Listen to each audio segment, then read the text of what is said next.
เบาเรื่องผีบ่ผีไม่ออกผีผู้สาวไปหอมผ่าไม่แย้มเคยเดี๋ยวฟังอยู่ตัวต้องประจงเป็น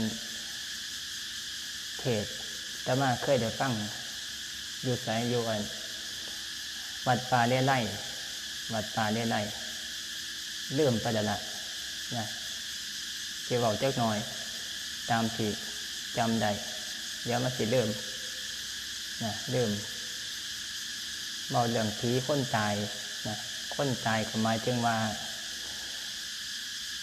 ก็ตายไปบ่ท่านไปเกิดสวรรค์ก็บ่ท่านได้ไปนรกก็บ่ท่านได้ไปจาเจริญฌานก็บ่ท่านได้ไปเกิดนะก็เป็นผีซะก่อนก็เอิ้นว่าสัมภเวสีนะ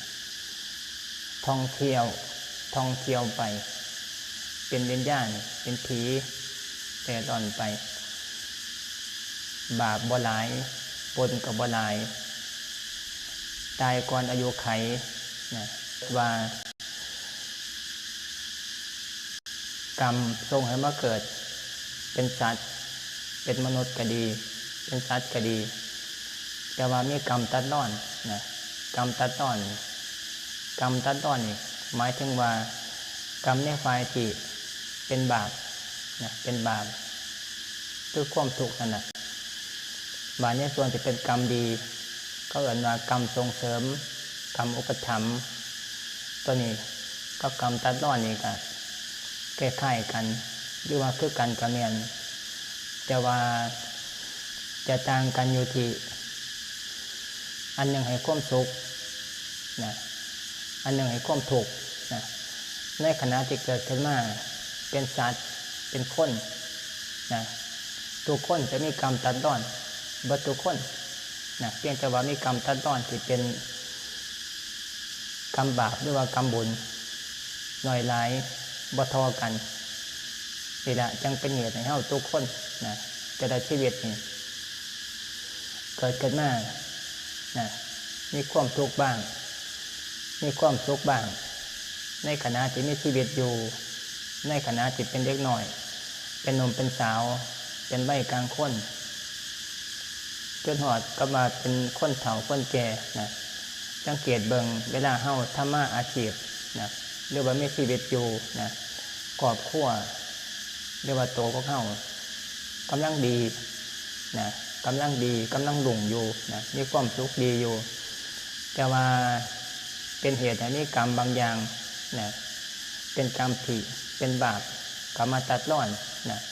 เหตุให้เฮาเกิดเสียทรัพย์หรือแม้แต่ว่าเจ็บไข้ได้ป่วยนะอยู่ได้ดีนะอยู่ได้ดีร่างกายคือจังบ่มีนิมิตหมายว่าเจ้าของจะเป็นหยังนะร่างกายแข็งแรงบ่เคยได้ไปหาหมอจักเทื่อนะบ่ได้เจ็บไข้ได้ป่วยในแห้งนะแต่ว่าถึงข้าวกรรมตัดรอนที่เป็นบาปนะมันเข้ามาตัดรอนเฮ็ดให้ชีวิตบางช่วงบางตอนนี่นะบางคนนี่ก็เป็นโควิดนะเป็นโควิดนะเฮ็ดให้อัตภาพชีวิตร่างกายนี่นะเจ็บไข้ได้ป่วยโซ่ไปเลยนะจะมาบดท่านตาย กับกรรมตัดรอนนี่หมายถึงว่าเป็นกรรมที่บ่ถึงกับขนาดที่จะเฮ็ดให้ตายนะบางคนนี่ก็เป็นโรคนะเป็นโรคเป็นไข้เป็นโรคไตนะก็จังพนิดนะสมบทให้ฟังก็จังพนิดนี่นะนี่วิบากกรรมตัดรอนนะอายุก็บ่ทันได้เฒ่าชราถึงกับที่ว่าผมขาวนะจนแก่จนถึงวัยที่จะตายไปนะอยู่ในลักษณะที่ว่าเป็นวัยช่วงปลายช่วงกลางคนไปปลายนะแต่ว่าก็เพราะว่ากรรมตัดรอนเป็นโรคไตเข้ามานะแทรกเฮ็ดให้ชีวิตนี่บ่สามารถดำเนินไปนะปกติคือจังบุคคลปกติเขาบ่ได้เป็นหยังนะโรคภัยไข้เจ็บเขามาตำเป็นโรคไตต้องไปหาหมอนะก็เกือบตายบาดนี้หลังจากที่รอดตายมาได้นะเฉียวเฉียดก็เฮ็ดให้ การใช้ชีวิตอยู่นี่นะบ่คือเก่านะบ่คือเก่าแต่เกี่ยวกับการทำงานตื่นเช้ามาเนี่ยก็ไปเฮ็ดไทยทำหน้าที่ของหัวหน้าครอบครัวนะเป็นปกติธรรมดานะกินข้าวแซ่บนอนหลับปกติดีนะมีความสนุกสนานนะคุยกับหมู่มิตรสหายกับปกตินะนั่นคือวิถีชีวิตนะที่เป็นปกตินะที่เฮาใส่เข้ามามีความสุขดีนะแต่ว่าบ้านพ่อโรคภัยไข้เจ็บหรือว่าวิบากกรรมตัดร้อนกรรมตัดร้อนบั่นทอนชีวิตนะที่กำลังมีความสุขอยู่นะให้มันเสียไปเป็นช่วงเป็นตอนบานนี้มีชีวิตอยู่บานเวียกงานการสั่งต่างๆก็บ่สามารถที่จะเฮ็ดได้คือเก่านะแต่ละวันแต่ละมื้อนะจะต้องคิดแต่ว่าจะไปฟอกไตจะไปหาหมอไปฟอกไตอาทิตย์ละ2 เทื่อ3 เทื่อนะบานนี้ชีวิตที่เหลืออยู่ก็บ่เป็นอันอยู่นะคิดเฉพาะเรื่องที่จะไปหาหมอนะบ่มีเวลาในการที่จะหาความสุขให้แก่เจ้าของดังที่เคยเป็นมาแต่เก่าก่อนนะเคยไปให้ไปหน้ามีความสุขกับการไปให้ไปหน้าไปเลี้ยงเป็ดเลี้ยงไก่เกี่ยข้าวม้าสารพัดอย่างนะมาวัดหอดวันพระมาก็มาจำศีลมาเป็นทายกนะจังสีน่าจะมายกตัวอย่างขึ้นมาให้ฟังนะบาปนี้และเมื่อนะวิบากกรรมคือกรรมตัดรอดในส่วนที่เป็นบาปนะเป็นความทุกข์นะเขามากระทบในชีวิตนะบานกระเฮ็ดในชีวิตที่เคยใส่อยู่นั่นเสียไปนะมีชีวิตอยู่ที่หลงเหลืออยู่นี่นะก็มีแต่ความทุกข์นะมีความทุกข์นะนี่แหละเพื่อนว่ากรรมตัดรอดนะในส่วนที่เป็นบาปนะบางคนนี่ก็เป็นกรรมตัดรอดที่บ่นักขนาดเท่าพนิดนะแต่ว่าก็เป็นกรรมตัดรอดที่นะเฮ็ดให้สูญเสียทรัพย์บ้างสูญเสียอวัยวะบ้างนะบทตั้งก็มาจะต้องเจ็บไข้ได้ป่วยเป็นโรคเป็นไข้ที่รักษาบ่เศร้านะแต่ว่าก็เฮ็ดให้บางคนนี่ก็แขนขาดนะแขนขาดขาขาดเห็นบอกก็จังกันหมอหนึ่งนะนี่หมอดกน้องนะดกน้องหมอกบนะเบาสมุดในฟังนะเกี่ยวกับเรื่องชีวิตของคนนะเป็นบทถึกระเบิดนะระเบิดนะเฮ็ดระเบิดนะจากปกติที่เป็นหนุ่มอยู่ดีๆนะมีร่างกายที่แข็งแรงสมบูรณ์นะกำลังสามารถที่จะทำการทำงานใช้ชีวิตอยู่ด้วยความเปิดเผยตามภาษาไม่รุ่นตามภาษาวัยชีวิตที่กำลังเข้าสู่ความสนุกสนานแต่ว่าบาเนี่ยเพราะเหตุนะเพราะกรรมตัดรอดมาก็เฮ็ดให้นะแขนพิการแขนขาดนะจังซี่นะบานชีวิตที่เหลืออยู่นะจากปัจจุบันนี้จนหอดถึงจนกว่าที่จะสิ้นชีวิตนะการใช้ชีวิตอยู่นี่จะเปลี่ยนไปนะจะบ่สามารถดำรงชีวิตอยู่แบบที่เคยคิดเคยเป็นมาแต่เก่าแต่ก่อนนะมีการทำงานหาเงินได้นะก็มีความสุขจากการใส่ใจทรัพย์ตามภาษานะชีวิตของแต่ละคนนะแต่ว่าบาดนี้นะการทำงานต่างๆนะก็จะต้องแคบเข้านะเพราะหยังเพราะว่าที่การนะไปทำงานแต่ละหม่องแต่ละบ่อนมันก็เจ้าก็นะลำบากใจในการที่จะจ้างนะนี่แหละคือส่วนเกี่ยวกับเรื่องว่ากรรมตัดรอดนะแต่ว่ากระบวนถึงกับบาลนะจะต้องไปโรงพยาบาลอาทิตย์ละ3 เทื่อ4 เทื่อนะชีวิตบ่ได้จนมุมนะถึงขนาดนั้นนะแต่ว่าการใช้ชีวิตอยู่นี่ก็จะบ่มีความสุขคือเก่านะร่างกายมันก็บ่ได้เป็นโรคเป็นไข้เพียงแต่ว่ามันพิการใส่ก็มาพิการนี่ลักษณะแบบหนึ่งนะแบบหนึ่งนะเขาเรียกว่ากรรมตัดรอดนะบานในเบาในส่วนที่เป็นบุญบางบาดกรรมส่งเสริมหรือว่ากรรมอุปถัมภ์นะอุปถัมภ์เกิดขึ้นมาแต่ละคนนะแต่ละชีวิตเป็นคนเป็นสัตว์ก็ดีนะถึงข้าวเวลาที่บุญแต่เคยสร้างไว้นะแต่เก่าแต่ก่อน ตามมาคอยอุปถัมภ์คอยค้ำคอยสู้นะเกิดเป็นมาเป็นลูกชาวไร่ชาวนานะปกตินะบ่ได้คิดว่าชีวิตจะเปลี่ยนแปลงไปจากพ่อจากแม่นะตามที่มองเห็นตามที่คิดถึงคิดเห็นนะเกิดขึ้นมาเป็นลูกชาวไร่ชาวนานะก็คิดว่านะเรียนหนังสือนะอ่านออกนะแล้วก็เรียนมัธยมปริญญานะเต็มที่ก็ได้สอบไปเป็นพยาบาลเป็นครูธรรมดานะหรือบอกะจบปริญญาตรีบ่ไปสอบรับราชการก็มาซอยพ่อซอยแม่ในการที่จะทำมาหากินตามอาชีพที่พ่อที่แม่เคยทำไว้คือการทำไร่ทำนาทำเกษตรกรรมนะเป็นเกษตรต่างๆปลูกบักทุเรียนบ้างปลูกมันบ้างปลูกยางบ้างนะในส่วนนี้นี่เป็นอาชีพที่สามารถจะมองถึงอนาคตออกว่าเจ้าของจะไปได้ซ้ำใดได้สูง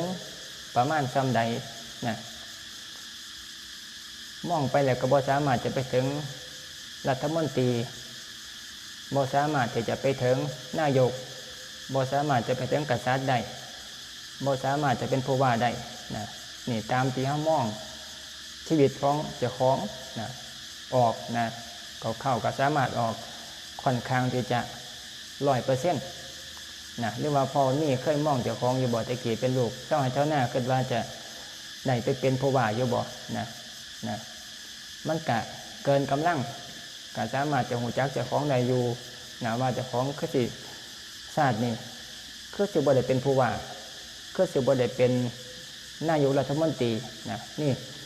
เป็นเรื่องที่เราแต่ละคนสามารถที่จะมองคาดการชีวิตเจ้าของนี่ออกนะว่าจะไปได้ซ้ำใดนะไปได้ซ้ำใดในส่วนที่มันเกินโตเฮาก็บ่กล้าฝันบ่กล้าคิดเพราะว่ามันเกินกำลังนะจะพลิกชีวิตให้เปลี่ยนไปเป็นเศรษฐีมันหลงเรื่องกว่าที่เป็นอยู่นะที่เป็นไปจากพ่อจากแม่จากชีวิตเจ้าของนะเพราะเกิดมาเป็นชีวิตธรรมดานะนี่แต่มาบานนี่บางคนนะที่เป็นกรรมอุปถัมภ์นะในส่วนที่ดีเข้ามานะอุปถัมภ์นะแบบเด่นชัดนะแบบเด่นชัดนะนกตัวอย่างก็คือจังพระมหาชนกนะเอาจังสิซะเอาตาม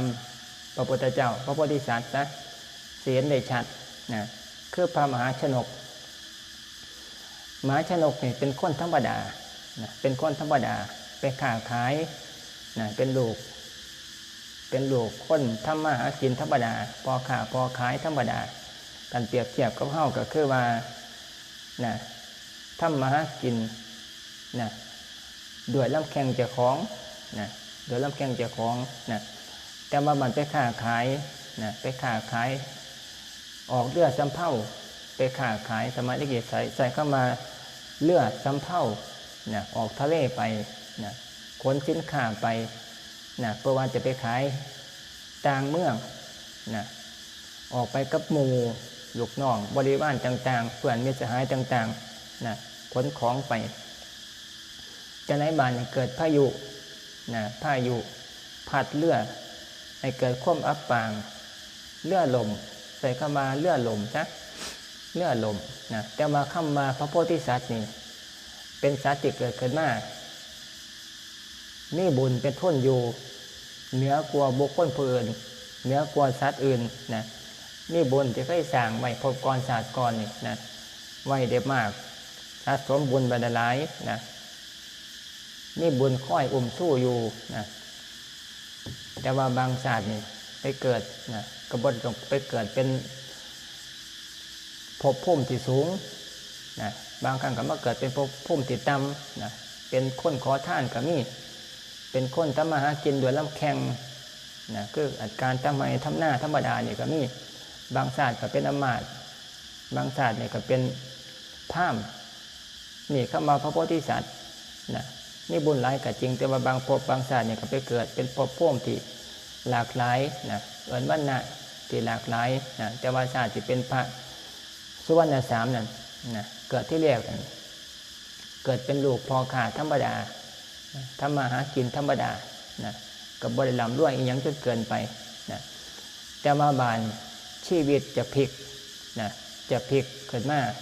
จากหน้ามือเป็นหลังมือนะเพิ่นก็คงที่จะบ่ได้คิดไว้ก่อนมาจะเปลี่ยนชีวิตได้จากหน้ามือเป็นหลังมือนะแต่ว่าพอวิกฤตนะเป็นโอกาส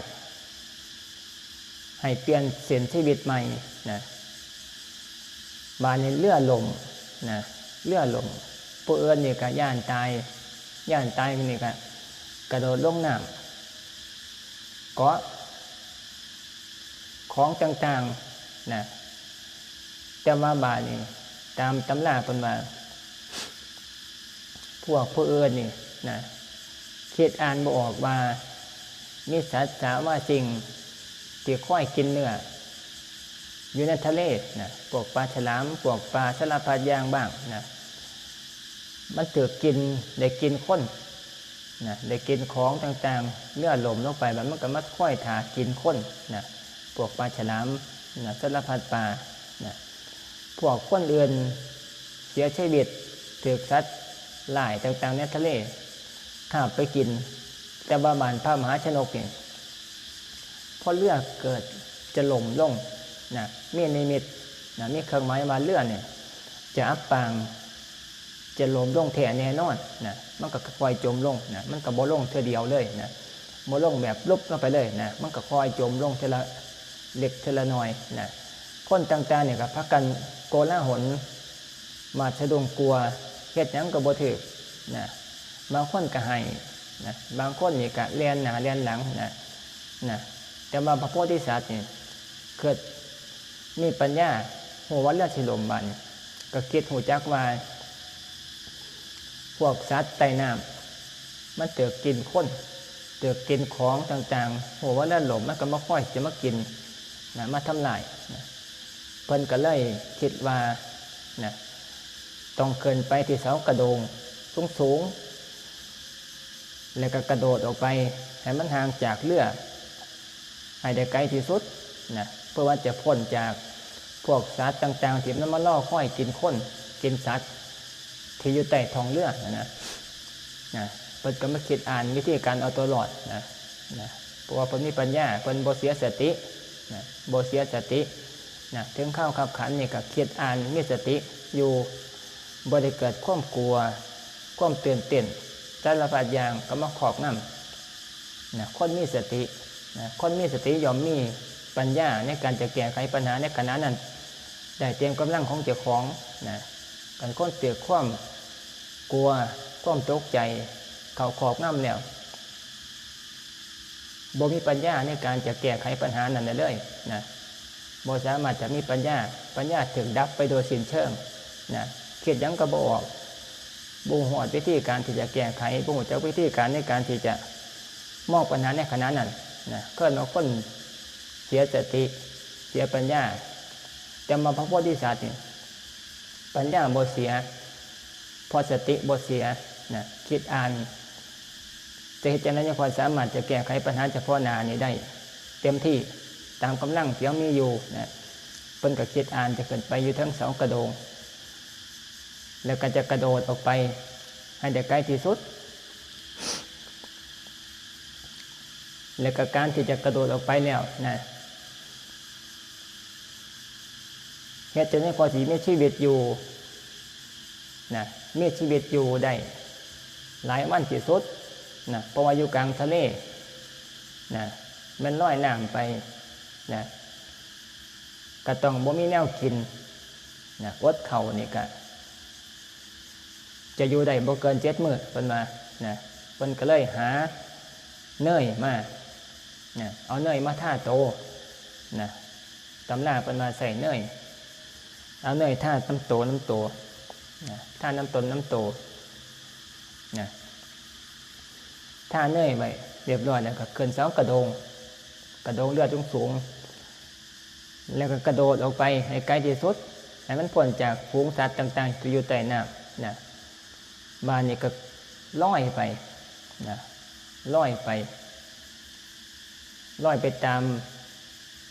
ทะเลนั่นนะตามน้ำพยายามยื้อชีวิตให้มันอยู่ได้มากที่สุดให้ได้หลายวันที่สุดนะ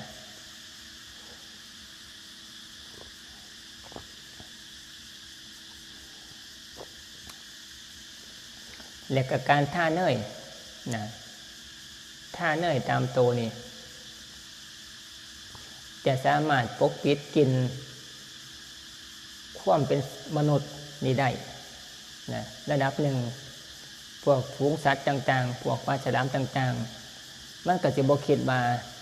นะสิ่งนี้เป็นคนเป็นสัตว์นะมันดับกลิ่นอายของความเป็นมนุษย์นะได้ชั่วคู่นะเอาเนยท่านะเนยท่า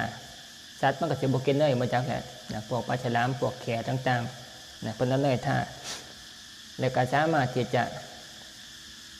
นะใส่เนยนั่นนะพอประทังชีวิตได้ระดับหนึ่งอาจจะเลี่ยกระบจักนะตัวเนี้ยจะมากระบจักนะแต่ว่าใส่เนยท่า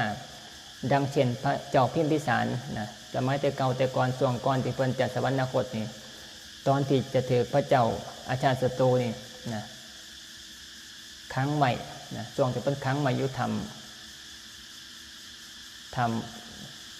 อย่างนอกแต่มา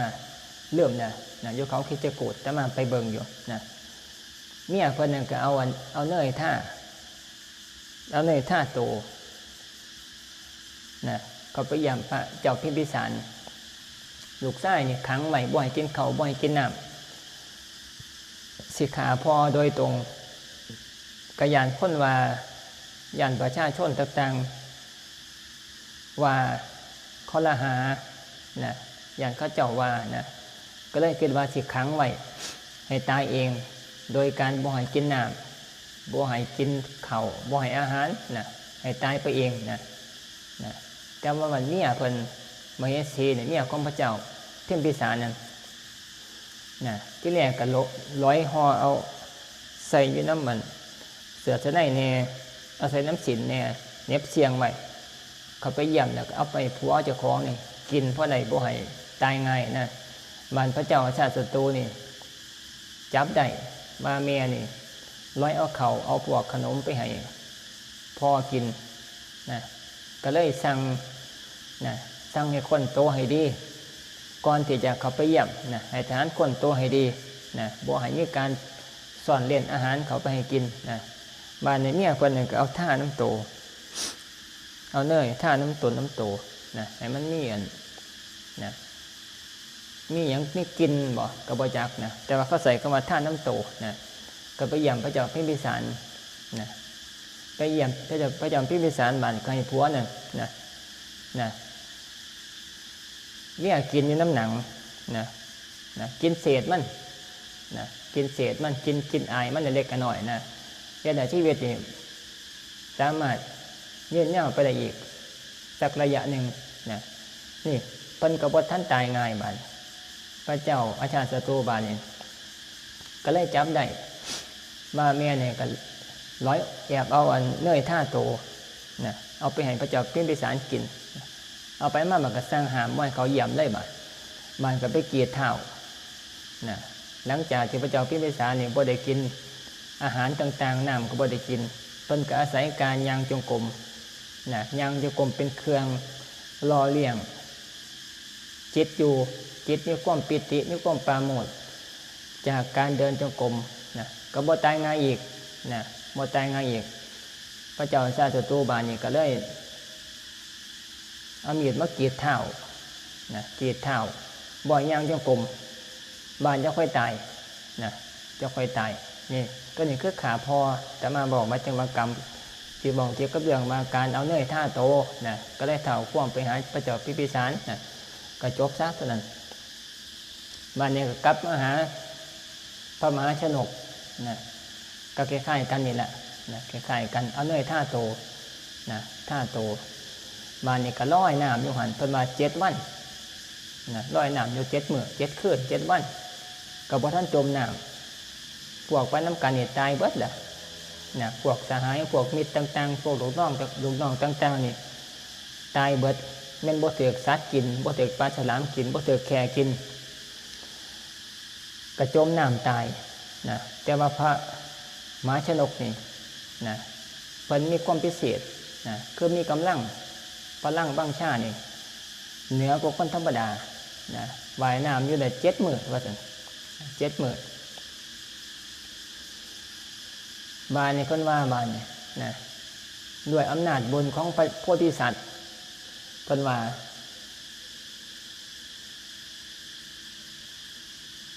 นั่งอีหยัง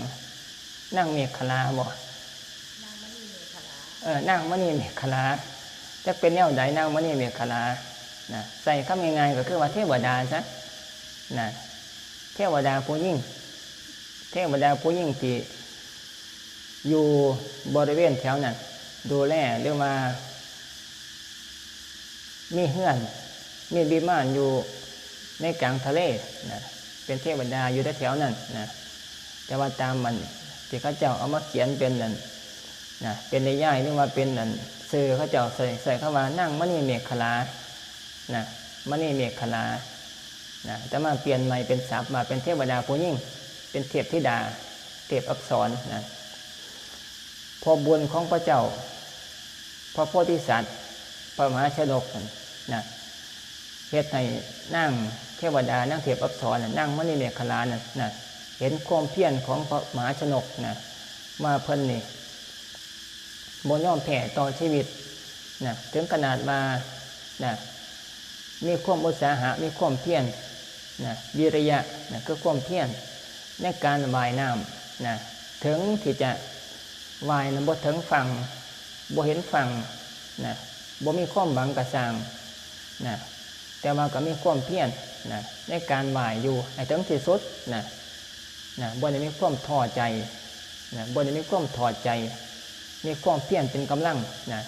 แม่นสิบ่ฮอดฟังแนวบ่เห็นฟังกระสร้างแต่ว่าก็ว่ายอยู่นะบ่ยอมท้อถอยบ่ยอมเศร้าว่ายนะบ่ยอมตายนะนั่งมณีเมฆขลานี่เห็นแล้วก็เกิดความนะศรัทธานะหรือว่าเกิดความคิดอยากอนุเคราะห์อยากซอยเหลือนะว่ามนุษย์ตนนี้มนุษย์คนนี้นะมีความเพียรหลายนะเป็นจริงหรือว่าเป็นบุคคลที่หาได้ยากนะก็เลยไปผ้านะไปให้หอดฟังนะผ้าไปทรงฟังโดยอำนาจของเงินเทวดานะก็สามารถเทียดได้นะใส่กำลังเทวดานั่นนะผ้าพระมหาชนกนั่นไปหอดฟังนะหอดฟังระบานี่พระมหาชนกเนี่ยก็ไปย่างก็ต้องฟังบานี่ก็ไปยุทั้งไปพักเอาแห้งเมื่อจากการว่ายน้ำมันหลายคืน7 คืน 7 วันก็เลยไปนอนอยู่ทั้งโขดหินนะทั้งโขดหินพอใจก็มันทั้งโขดหินทั้งก้อนหินนะนอนอยู่ทั้งโขดหินแล้วบานี่เอาขาปกหน้าไว้นะเมื่อยมาหลายมื้อก็เลยขอพักผ่อนจักหน่อย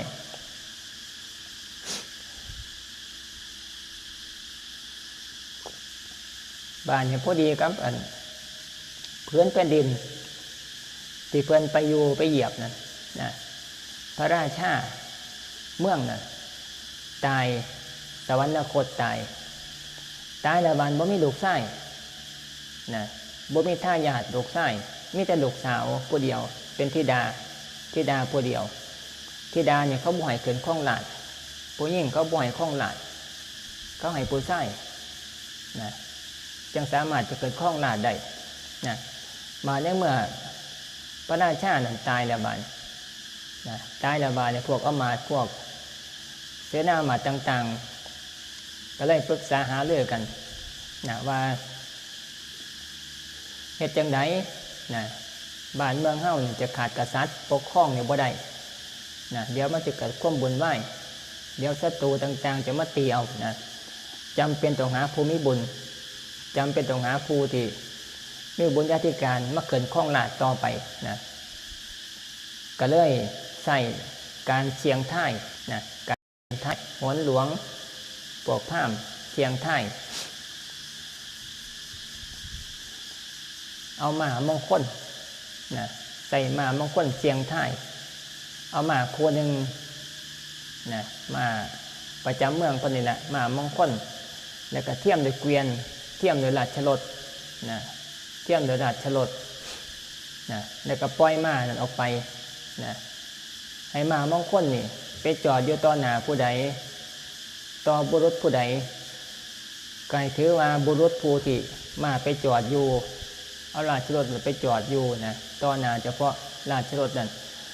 ถือมาผู้นั้นเป็นผู้ที่มีบุญจะอัญเชิญหรือว่าทูลเชิญให้เกิดข้องหลาดให้แต่งงานกับลูกสาวกษัตริย์นะที่เป็นตายไปแล้วนะให้เกิดข้องหลาดสืบต่อไปนะอาศัยการเสี่ยงทายนะเป็นเครื่องหาบุคคลผู้ที่มีบุญญาธิการเมื่อเกิดเป็นกษัตริย์นะมาเนี่ยปล่อยม้าออกไปบันนะปล่อยราชรถออกไปม้านะแล่นไปนอกเมืองนอกบ้างนะไปเรื่อยๆไปเรื่อยๆบานนี่แล่นออกไปบานนี่ไปจอดอยู่ต่อหน้าของพระมหาชนกพระมหาชนกเห็นนอนเศร้าเมื่ออยู่ทั้งโขดหินม้าเนี่ยไปจอดนะไปจอดอยู่โต๊ะต่อหน้าพระมหาชนกนะบ่ไปไสนะบ่ไปไสนะ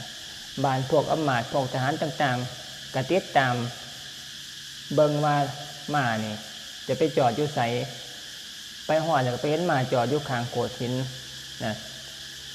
ก็เลยสำรวจเบิ่งมานี่อีหยังนอนอยู่นี่นะม้าสมัครคือจอดอยู่นี่นะยศอยู่นี่นะก็เลยเห็นพระมหาชนกนะนอนทั้งโขดหินนอนหลับอยู่นะเศร้าเมื่อยอยู่นะก็เลยตีกองตีชิงตีฉาบนะเชิญให้ขึ้นข้องลาดนะอันเชิญพระมหาชนกนั้นขึ้นข้องลาดเป็นกษัตริย์องค์ต่อไปนี่คือจุดเปลี่ยนนะจุดเปลี่ยนจากคนธรรมดาจากเป็นคนธรรมดาหาเสากินคำหาเงินเหลือแรงกายเจ้าของนะบ่ได้มีความสะดวกสบายอย่างจนเกินไปนะหาเลี้ยงเสียบเจ้าของโดยการทำมาหากินธรรมดาแต่ว่าบานี่กรรมนะใส่เครื่องว่ากรรมอุปถัมภ์ในส่วนที่เป็นบุญนะบุญเพิ่นบุญพระโพธิสัตว์ก็ว่าได้นะก็เปลี่ยนจากคนธรรมดานะเพิ่นก็บ่ได้คิดฝันว่าจะเป็นกษัตริย์นะแต่ว่าในเมื่อมีกรรมมาอัญเชิญนะมาพลิกชีวิตนะก็เลยจะต้องยอมรับไปตามนะเขามาทูลเชิญเกิดเป็นกษัตริย์ก็เป็นเนี่ยเขาเชิญน้องบ่ได้เรียกร้องบ่ได้ไปขอไปอย่างจริงมากเขามาเชิญเกิดเป็นกษัตริย์แล้วก็ได้แต่งงานกับลูกสาวกษัตริย์พ่อ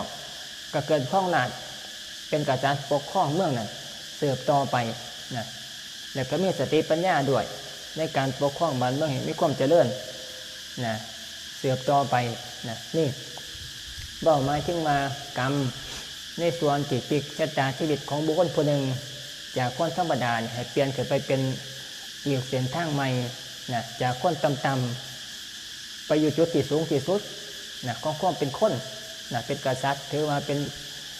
จุดที่สูงที่สุดของความเป็นคนในยุคนั้นนะเป็นกษัตริย์เป็นมหากษัตริย์นะคนในความเคารพเงียบหนาเต็มที่นะตัวนี้บอกมาจึงว่าเปลี่ยนชีวิตของคนผู้หนึ่ง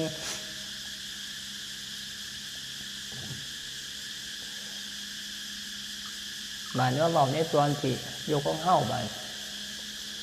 พอถึงกับขนาดนั้นดอกนะจากคนธรรมดาของเฮ้านี่นะปลูกมันปลูกยางธรรมดานี่ก็สามารถคำนวณรายรับต่อปีนะได้เฮ็ดให้ปีนี่20 ไร่30 ไร่เฮ็ดมันผลตอบแทนเนี่ยก็คาดการได้นะบ่เกินจนเกินไปแล้วก็บ่ต่ำจนเกินไปนะอาจจะได้ประมาณสัก200,000 300,000ต่อปี300,000 400,000ต่อปีโดยประมาณก็สามารถคำนวณรายรับของเจ้าของได้นะต่อปีก็เป็นอยู่ซ้ำนี่ละปีนี้ก็ซ้ำนี่ปีหน้าก็ซ้ำนี่ไปเรื่อยๆนะแต่สามารถคำนวณออกได้นะแต่ว่าบานี่บุญอุปถัมภ์คำสู้นะเขามาให้ผลไปถือเลขนะใส่คำว่าถือเลขถ้ามันยังคอยสีไว้นะตัวนี้ก็เป็นเหตุการณ์จริงในชีวิตแต่ละคนนี่ก็เท่ากับสามารถจะเห็นอยู่นะตามสื่อส่วงมหันเนี่ยมาอยู่บุกเปื่อยนะน้ำเย็นเท่า ถือแล้วมันทีหนึ่งนะจากคนธรรมดาทำมาหากินธรรมดารายรับนี่ก็คำนวณได้ว่าต่อปีนี่มีอยู่ประมาณซ้ำนี่นะสมบูรณ์ไปฟัง200,000 300,000ต่อปีซะสินะแต่ว่ามันไปถือเลขมาเนี่ยแต่ก็วันที่12 ล้านก็เปลี่ยนรายรับขึ้นมาแบบทันทีแบบหลายนะแบบหลายเปลี่ยนจากหน้ามือเป็นหลังมือนะจากที่บ่เคยคิดว่าจะได้เงินก่อนขึ้นมาหลายปานนั้นจักเทื่อเฮ็ดงานปลูกมันต่างๆทั้งชีวิตก็บ่คิดว่าจะมีเงินเก็บมีเงินก่อนขึ้นมาได้เพราะ10 ล้าน20 ล้านนะคิดบ่ถึงซะมันไกลเกินเอื้อมนะแต่ว่าถึกเลขบาดนี้เพราะว่าบุญจะเคยสร้างเอาไว้นะมาให้ผลบุญในส่วนที่เป็นความสุขกรรมดีนะมาให้ผลไปซื้อเลขคู่เดียว2คู่ถือแล้วมันทีหนึ่งนะได้12 ล้านนะสมมุตินะบ้านก็เปลี่ยนชีวิตขึ้นใหม่นะอาจจะมีการเอาไปลงทุนเอาเงิน12 ล้านเอาไปลงทุนต่อยอดนะสามารถสร้างธุรกิจการงานต่างๆให้มันต่อยอดขึ้นไปเป็น20 ล้าน30 ล้านได้การปวดที่มีปัญญานะบ่ถือความหลงนะต่างๆขอบงำนะลงว่าจะคล้องรวยแล้วก็ไปใส่เงินจนเบิดนะเอาไปมันก็ตกต่ำคือเก่าแต่ว่าบางคนปวดที่มีปัญญานะเก่าเงินนั่น12 ล้านนั่นเอาไปต่อยอดนะหรือความระมัดระวังหรือความมีสติปัญญาฉลาดนะเอาไปสร้างธุรกิจไปลงทุนในส่วนที่สามารถจะเกิดกำไรขึ้นมานะก็ต่อยอดไปได้จาก12 ล้านเป็น30 40 ล้านหรือแม้แต่บางครั้งก็เป็น10,000 ล้านแสนล้านนะก็จังทักษิณนะเช่นนวัดนะก็บ่ได้ฟังนะแต่เกิดแล้วก็บ่ได้รวยเด้นะบ่ได้รวยแต่ว่าพอว่าคนมีความฉลาดนะในการหาเงินนะมีบุญเก่าหลังนั้นนำนะจากคนที่บ่ได้มีทุนอีหยังหลายนะต่อยอดเงินไปได้เป็นหลายหมื่นล้านเป็นแสนล้านนะถือก็เจ้าเยือดไปตั้งว่า 4.2 หมื่นล้านกูมือก็ยังมีหลายกว่าอีกนะนั่นเพราะว่าคนที่เอาเงินไปลงทุนต่อยอดได้นะต่อยอดได้ก็ว่าเขาเอิ้นว่าคนฉลาดก็แม่นนะคนฉลาดนะคนมีบุญก็แม่นนะหลายคนเป็นตัวอย่างให้สามารถเทียบเทียงได้นะเช็คมาอีหยังต่างๆพวกเจ้าสัวเจ้าที่สารพัดอย่างนะเอาเงินเอาจากทุนก่อนบ่หลายเอาไปต่อยอดได้ทุนมหาศาลนะในส่วนนั้นคือคนที่มีปัญญาในการหาเงินนะหาเงินจาก1เป็น2จาก2เป็น4จาก4เป็น8จาก8เป็น16คูณไปเรื่อยๆที่ต่างจากคนที่นะบ่ฉลาดมีโอกาสอยู่ก็บ่สามารถจะต่อยอดได้แต่มาไปเห็นข่าวอีหยังผู้หญิงอยู่จังหวัดใดดอกแต่มาลืมนะถือก็มันทีหนึ่งได้เงินอยู่30 กว่าล้านใส่อยู่จักปี2 ปีบ่เบิดแสดนะผู้หญิงแต่มาหลงแล้วล่ะเจ้าก็อยู่ไสอยู่สกลอุดรนี่บ่นะถือก็มันทีหนึ่งอยู่จังหวัดได้เงินอยู่30 กว่าล้านแต่เงินหลายบาทนี่ก็เกิดว่าเจ้าของสิใส่บ่เบิดเอาเงินไปซื้อผู้ชายมานอนนำเดินเที่ยวเปลี่ยนใหม่เด้อบ่เป็นผู้ชายไปเดินผู้หญิงเด้ผู้หญิงนั่นได้เงินหลายมันก็ม่วนนะว่าเจ้าของบ่งามปานใดนั่นนะความหมายนั่นนะมีปมด้อยก็บ่จักบัดเอาเงินไปซื้อเอานะก็เดินเที่ยวไปมาคุมื้อนี่เบิดบ่ยังพอบาทพอแน่นเห็นบ่ปรากฏว่าเห็นข่าวบ่แต่มาเขาไปเห็นข่าวอยู่เด้แต่มาหลงซื้อแหละผู้หญิงคนอ้วนๆนะก็ไปสัมภาษณ์เนี่ยจากเคยรวยนะไปมาคุมเมอเดี๋ยวบ่ยังเป็นรับจ้างปลูกมันนะเข้าไปอันเจาะชีวิตอยู่นะพอเรียนพอเที่ยวนะเรียนเที่ยวหลายนะเพราะว่าคนบุญมีโอกาสอยู่แต่ว่าปัญญาบ่มีในการที่จะต่อยอดนะไปหลงความมั่วเมานะหลงมันมาสิใส่ใจความรู้ขนาดเพียงชั่วคู่เอาไปมาชีวิตเด็กก็ตกต่ำคือเก่าโอกาสนี่แต่บ่สามารถจะคว้าโอกาสนั้นได้นะอยู่ในของได้นานนะจนเฒ่าจนแก่เดี๋ยวก็เจ้าตัวแน่แล้วญาติพี่น้องกับตัวน้ำแน่คนมีเงินหลายเขาเจ้าว่าเป็นหมู่เป็นญาติมิตรสหายกันเบิ่งกันบ่มีเงินเขาเจ้าก็บ่นับญาติ บ่ถือมาเป็นหมู่นะนี่เป็นธรรมชาติของกันของคนนะก็เป็นแนวนี้นะ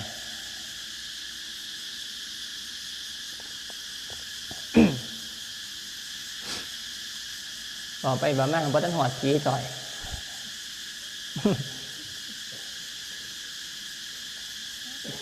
ผีเราเรื่องผีผู้สาวนะบอกมาเนี่ยก็เป็นแต่เด็กหัวนะวัดประคอนี่ผู้ใดบ่เคยไปก็สิหน่อยอยู่ดอกนั่งมานี่ไปกับบุเป็นแต่มีผีดอกพระกับบักหลายหนึ่ง30-40 องค์วัดกะ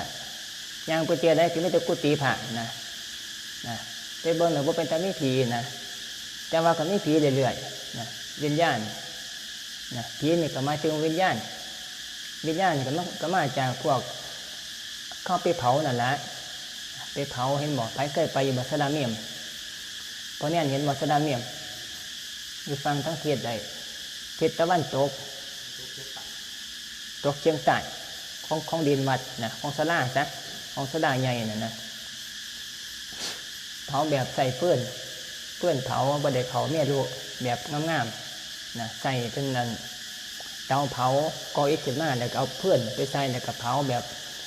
ใส่เพื่อนนะคมเต็งเอานะเพียงแต่ว่าก่ออิฐขึ้นมาเป็นหล่องซื่อๆนะแบบก็จะอยู่บนห้องน้ำนั่นแหละนะที่แบบเตาเก่านะเตาเผาเก่ามันประกอบกับเบ็ดเมี่ยมเผาเนี่ยจะคอยได้เป็นกรรมฐานเผาเนี่ยจะคอยเฮ็ดในพระได้เห็นได้พิจารณาธรรมะให้โยมได้พิจารณาเห็นความจริงนะบ่ปกปิดนะให้ได้เบิ่งน้ำกันการเผาแบบเอาสวดกึบเข้าไปก็จะมีชักนี่มันปกปิดความจริงคนบ่เห็นคนก็บ่เกิดความคิดนะคนที่เข้าไปงานศพนี่บ่ได้มีความคิดนะเห็นธรรมะบ่ได้ปรงสังเวชนะแต่ว่าการเผาแบบที่ว่าให้มันเห็นคนเผาถือเผาแล้วถือไฟเผาแล้วก็ดีดังขึ้นมานะเนี่ยเกิดมาเนี่ยมันจะกระทองแตกโป๊ะออกมานะเนี่ยนะมันเฮ็ดให้เกิดความสังเวชขึ้นมาเกิดความคิดขึ้นมาว่าเจ้าของนี่จะต้องตายแบบนี้ละนะที่สุดแล้วก็นี้จากสภาพของศพที่ถูกเผาอยู่นี่บ่ได้นะมันก็พอจะได้ทุกข์คิดขึ้นมาได้แน่เจ้าน้อยก็ยังไข่นะเพื่อก็ได้เหตุแบบลักษณะแบบตัวเก่านะบ่สร้างเม่มบ้านในสมัยหนึ่งนะสมัยบ่ทันโดนดอกนะบ่ทันโดนดอกอยู่ของเฮาใหม่ๆนี่ละนะผ่านมาบ่เกิน10 กว่าปีดอกนะผู้สาวอายุเกือบ30 ปีตายเขากลับไปเผานะญาติโยมเขาจะพ่อแม่ก็เป็นนั่นโยมมาตะขอตินะไปเผาอยู่บนตะขอนะไปเผาก่อนจะตายนั่นผีผู้สาวนั่นนี่ผู้เบานะใส่เข้ามาผู้เบาซะเนี่ยบ่ทันแต่งงานกันเนาะ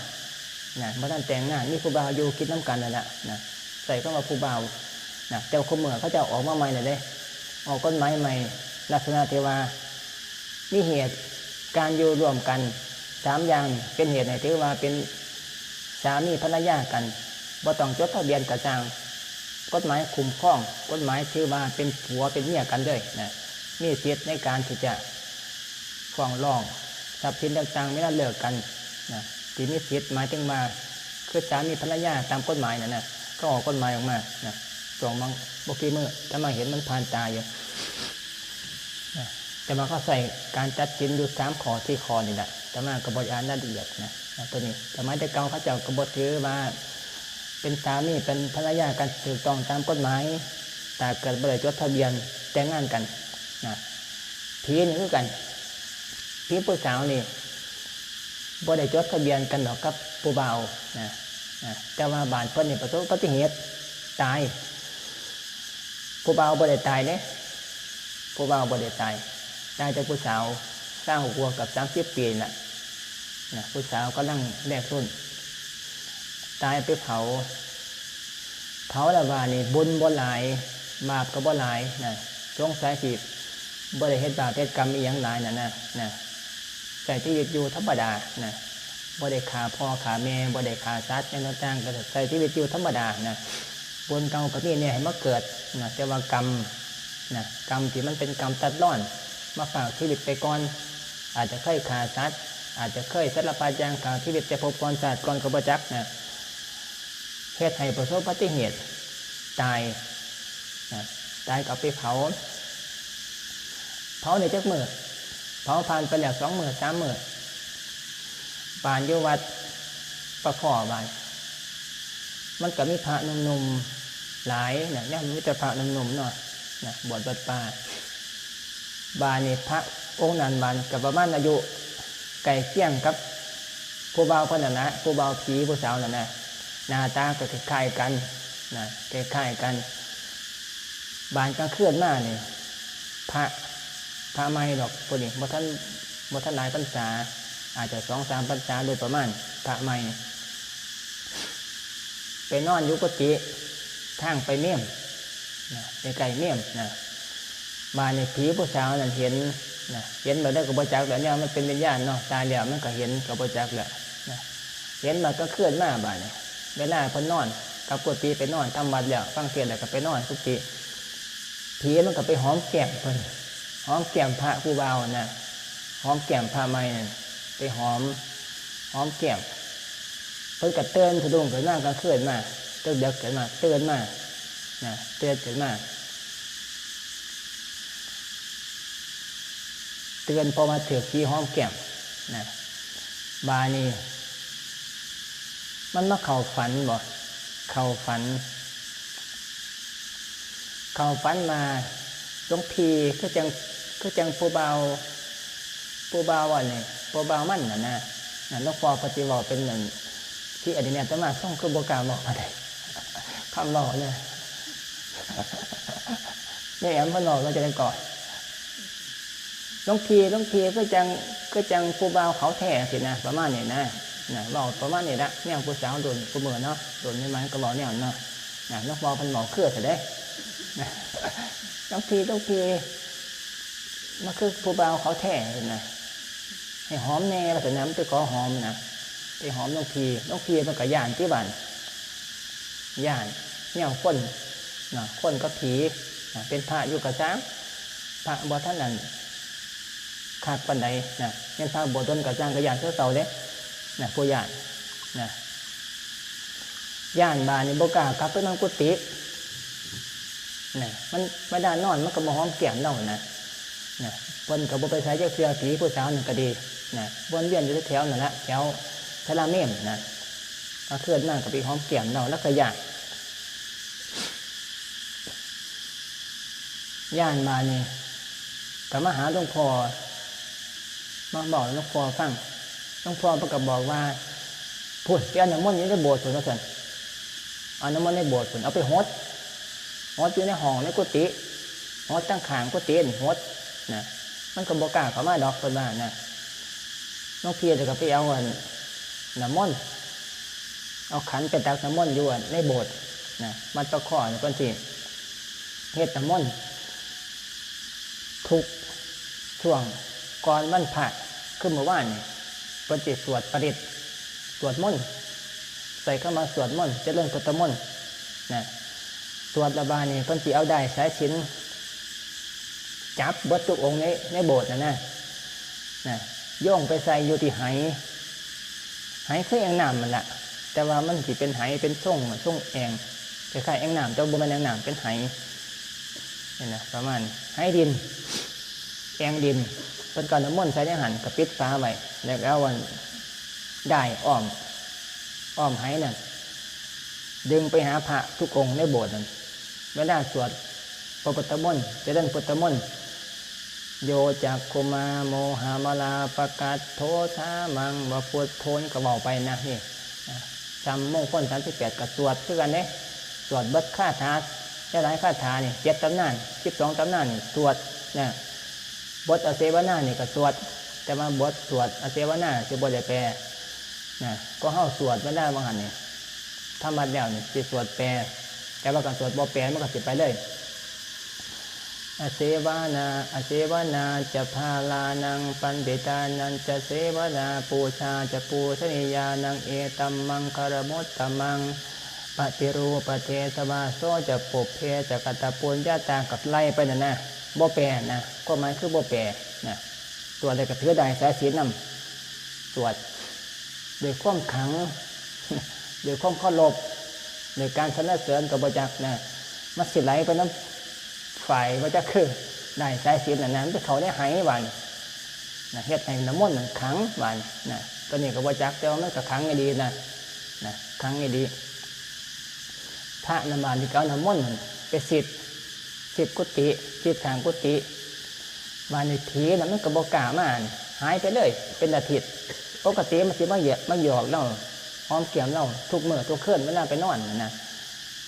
แต่ว่าบานหลังจากที่น้ำมนต์มันไปสิทธิ์ในห้องสิทธิ์น้ำทางเขาบ่มาเลยเม็ดไปเป็นอาทิตย์บานเนี่ยโดนไปบานเนี่ยหลายมือไปละบานเนี่ยฝนตกค่ำมาจากคือจังสีนะน้ำมนต์เฮยบานน้ำมนต์เนี่ยก็มีอายุเด้อนะได้บ่กี่มือ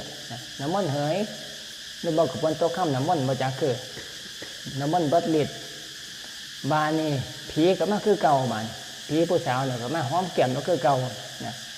หอมยังก็เคลื่อนย่ำนอนหลับแล้วก็ตื่นบานนี่ตื่นนะตื่น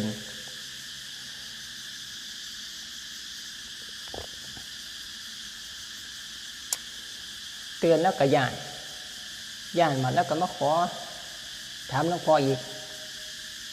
นะถามหลวงพ่ออีกหลวงพ่อก็บอกว่าให้ย้ายกุฏิบานย้ายกุฏิเอาแผนใหม่บานย้ายกุฏิบ่ไปหลังเก่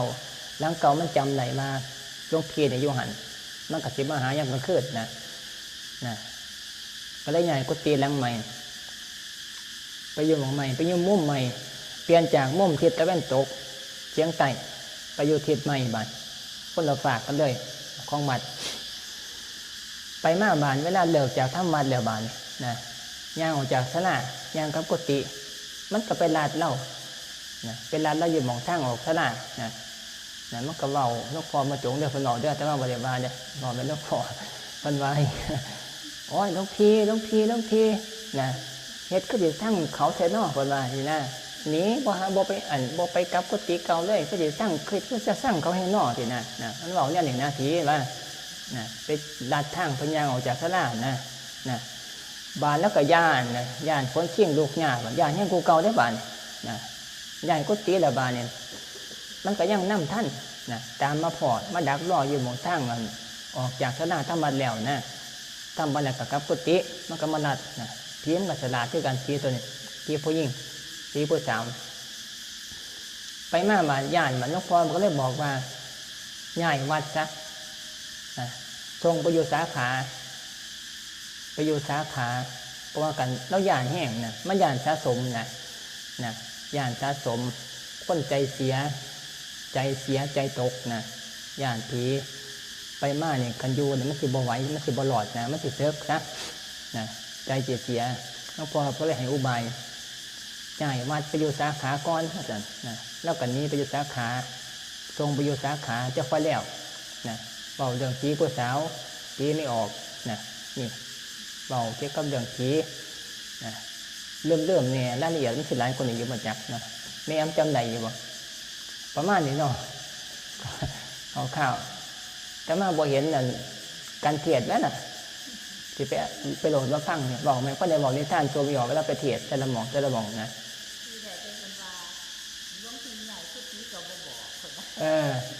น้องปีใหญ่ก็ตีกับบ่บอกเฮ็ดก็จังสร้างเขาให้เสนอถึงบ่ประมาณนี้นะ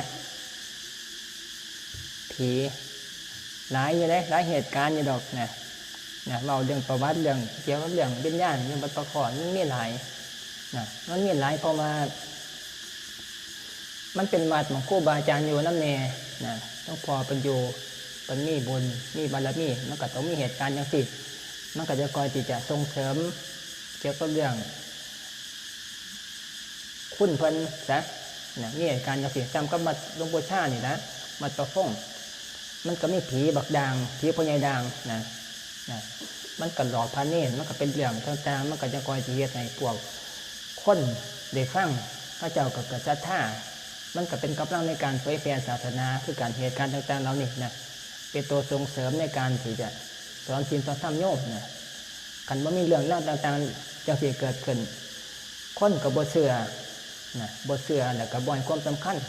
เทศออกไปเขาเจ้าก็บ่ฟังจังซี่นะแต่ว่าคันมีเหตุการณ์ต่างๆเหล่านี้เป็นเรื่องที่มันเกิดขึ้นเหตุการณ์จริงเกิดขึ้นนะคนได้ยินได้ฟังเขาเจ้าก็จะค่อยเลื่อมใสขึ้นมาคอยศรัทธาขึ้นมาเอาไปบ้างก็มาฟังเทศนะจะคอยเดี๋ยวนี้การปฏิบัติศีลปฏิบัติธรรมมันก็ส่งเสริมกันไปนะแต่มาก็เลยบอกในส่วนนี้ก็สิพ่อแล้วนะเด็กนะจบ